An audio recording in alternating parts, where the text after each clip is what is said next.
ఉద్యోగుల భవిష్య నిధి ఈపీఎఫ్ డిపాజిట్లపై ఇచ్చే వడ్డీ రేటు మరింత తగ్గింది.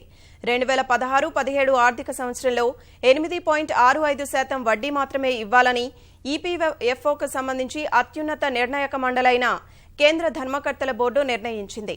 గత ఏడాది తరహాలో 2016-17లోనూ 8.8% వడ్డీ ఇస్తారని తొలుత భావించిన బెంగళూరులో సమావేశమైన కేంద్ర ధర్మకర్తల బోర్డు ఆ రేటును 0.15% మేర తగ్గించింది.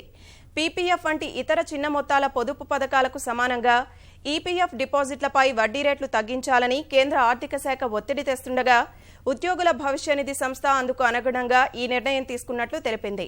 గత ఏడాది ధర్మకర్తల బోర్డు నిర్ణయించిన 8.8% వడ్డీ రేటును 8.7%కి తగ్గించిన కేంద్ర ఆర్థిక శాఖ కార్మిక సంఘాల నిరసన కారణంగా ఆ నిర్ణయాన్ని వెనక్కి తీసుకుంది.